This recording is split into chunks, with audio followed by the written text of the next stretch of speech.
जय श्री राम। आप सभी को आषाढ़ मास की बहुत बहुत शुभकामनाएं। प्रिय भक्तों, आज की इस पावन कथा में आपका बहुत बहुत स्वागत है। आपने मेरे चैनल को सपोर्ट किया, प्यार दिया और आशीर्वाद दिया, इसके लिए दिल से आभार। आपके प्रत्येक लाइक, कमेंट और समर्थन से मुझे बहुत ताकत मिलती है। आइए हम सभी मिलकर प्रभु श्री हरि की लीला का एक बार फिर से गुणगान करते हैं। एक बार की बात है, श्री ब्रह्मा जी बोले, देवर्षि नारद, अब मैं तुम्हें उन महान तीर्थों का वर्णन सुनाता हूँ जिनका स्मरण मात्र से मनुष्य के असंख्य पापों का नाश हो जाता है। गौतमी गंगा के पावन तट पर सुपर्णा संगम और काद्रवा संगम नाम के दो परम पवित्र तीर्थ स्थल स्थित हैं। वहीं भगवान महेश्वर सदा विराजमान रहते हैं। उस दिव्य क्षेत्र में अग्निकुंड, रुद्रकुंड, विष्णुकुंड, सूर्यकुंड, सोमकुंड, ब्रह्मकुंड, कुमारकुंड और वरुण कुंड भी स्थित हैं। इसी स्थान पर अप्सरा नाम की पुण्य नदी आकर गोमती गंगा में मिलती है। जो मनुष्य श्रद्धा से इस तीर्थ का केवल स्मरण भी करता है, उसका जीवन धन्य हो जाता है और उसे महान पुण्य की प्राप्ति होती है। हे नारद, इसके आगे पूर्वा तीर्थ स्थित है। उसका तो केवल स्मरण ही समस्त पापों का नाश कर देता है। फिर उसके दर्शन और स्नान का फल कितना महान होगा, इसका अनुमान भी नहीं लगाया जा सकता। प्राचीन काल में एक बार राजा पूर्वा ब्रह्मा जी के दिव्य सभा में गए। वहाँ उन्होंने देखा कि एक अनुपम रूपवती देवी ब्रह्मा जी के समीप विराजमान होकर मधुर मधुर मुस्कान बिखेर रही है। उस अद्भुत सौंदर्य को देखकर राजा ने अप्सरा उर्वशी से पूछा कि यह दिव्य स्वरूप वाली कन्या कौन है, जिनके तेज से संपूर्ण ब्रह्म सभा आलोकित हो रही है।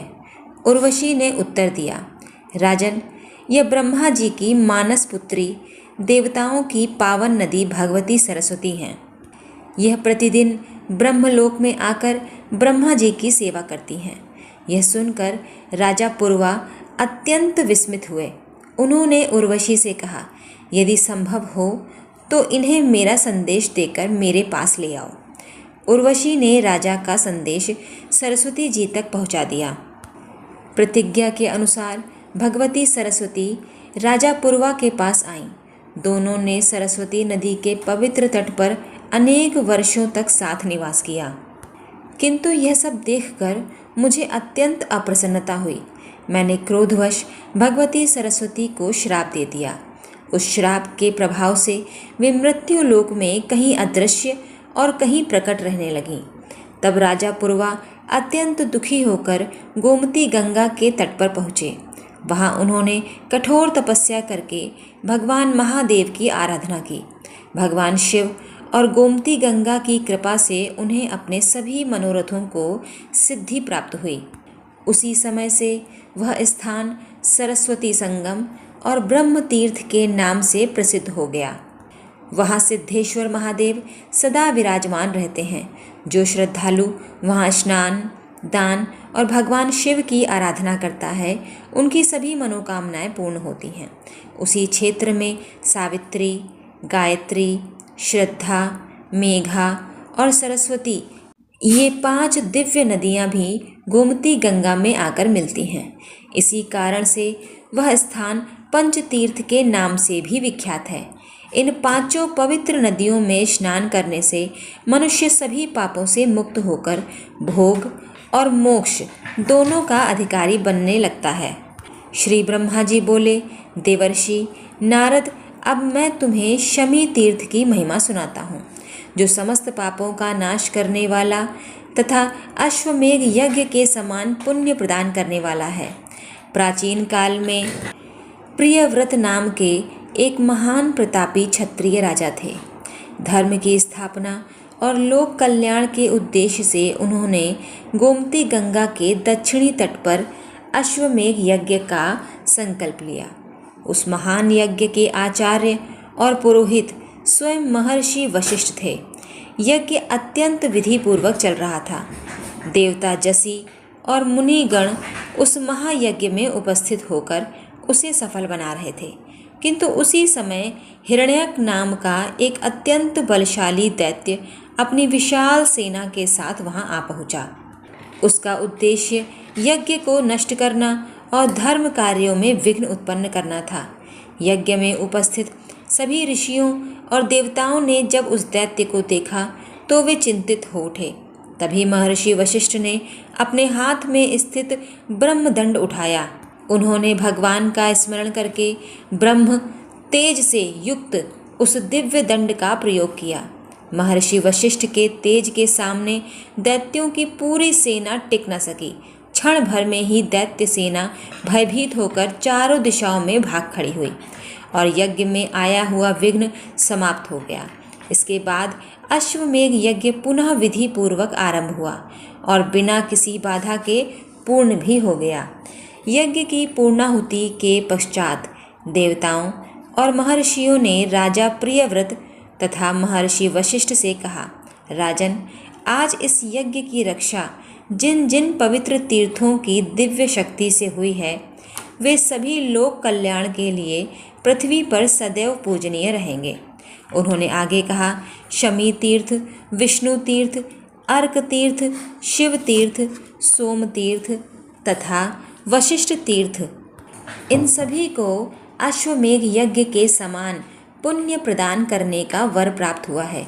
जो मनुष्य श्रद्धापूर्वक इन तीर्थों में स्नान, दान, जप, तप अथवा भगवान का स्मरण करेगा, उसे अश्वमेघ यज्ञ के समान महान पुण्य फल की प्राप्ति होगी। इसमें तनिक भी संदेह नहीं है।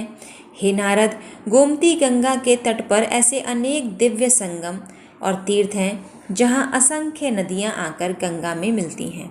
उनमें प्रमुख हैं सोम तीर्थ, गंधर्व तीर्थ, देव तीर्थ, पूर्णा तीर्थ, शाल तीर्थ, श्रीपर्णा संगम, स्वागता संगम, कुसुमा संगम, पुष्टि संगम, कर्णिका संगम, कृष्णा संगम, वासवी संगम, शिवा शर्मा शिखी, कुसुम्भिका, अपराध्या, शांतिजा, देवजा, अज, सुर तथा भद्रा, इनके अतिरिक्त भी असंख्य नदियाँ और तीर्थ गोमती गंगा में आकर समाहित होते हैं। कहा जाता है कि पृथ्वी पर जितने भी पुण्य तीर्थ हैं, ये किसी न किसी रूप में देवगिरी होकर अंततः गोमती गंगा में आकर स्थित हुए हैं। कोई नदी के रूप में, कोई सरोवर के रूप में और कोई दिव्य तीर्थ के रूप में वहाँ प्रतिष्ठित हुआ। यही कारण है गोमती गंगा समस्त तीर्थों की अधिष्ठात्री मानी जाती है। जो श्रद्धालु इन तीर्थों में स्नान करता है, पितरों का तर्पण करता है, जब हवन और दान करता है, उसकी समस्त मनोकामनाएं पूर्ण होती हैं तथा अंत में उसे भगवान विष्णु की परम धाम की प्राप्ति भी होती है। हे नारद, अब मैं तुम्हें एक ऐसे दिव्य तीर्थ की कथा सुनाऊंगा जहाँ एक वृद्ध तपस्वी और एक वृद्ध तपविनी की अद्भुत जीवन गाथा छिपी है। उस पवित्र स्थान का नाम है वृद्ध संगम, जहाँ स्वयं वृद्धेश्वर महादेव विराजमान हैं। उस तीर्थ की महिमा सुनने मात्र से भी मनुष्य के अनेक जन्मों के पाप नष्ट हो जाते हैं। श्री ब्रह्मा जी बोले, देवर्षि नारद, अब मैं तुम्हें वृद्धा संगम की पावन कथा सुनाता हूँ। यह कथा मनुष्य के समस्त पापों का नाश करने वाली है। भगवान शिव तथा गोमती गंगा की असीम कृपा का प्रत्यक्ष प्रमाण है। प्राचीन काल में वृद्ध गौतम नाम के एक महान तपस्वी मुनि थे। बाल्यकाल में ही उनके पिताजी ने उनका यज्ञ पवित्र संस्कार तो करा दिया, लेकिन किसी कारणवश उन्हें वेदों और शास्त्रों की पूर्ण शिक्षा नहीं दिला सके। इसके बाद उनके पिता कहीं दूर चले गए। गौतम ऋषि को केवल गायत्री मंत्र का ही ज्ञान था। उसी मंत्र का वे प्रतिदिन श्रद्धा पूर्वक जप करते और नियम पूर्वक अग्निहोत्र का पालन करते। यद्यपि उन्होंने वेदों का गहन अध्ययन नहीं किया था, फिर भी अपने तपस्या और नियमों के कारण उनकी आयु अत्यंत दीर्घ हो गई। किंतु उनका विवाह नहीं हो सका। कोई भी अपनी कन्या उन्हें देने के लिए तैयार नहीं हुआ। इस प्रकार वे एक तीर्थ से दूसरे तीर्थ, एक वन से दूसरे वन और अनेक पवित्र आश्रमों में भ्रमण करते हुए अपना जीवन व्यतीत करने लगे। एक दिन वे शीतगिरी पर्वत पर पहुँचे। वहाँ उन्होंने एक सुंदर गुफा देखी जो हरी भरी लताओं और विशाल वृक्षों से घिरी हुई थी। उस गुफा में एक अत्यंत वृद्ध और दुर्बल तपस्विनी निवास करती थी। उसका शरीर वृद्धावस्था से जर्जर हो चुका था, परंतु उसका तेज आज भी अद्भुत था।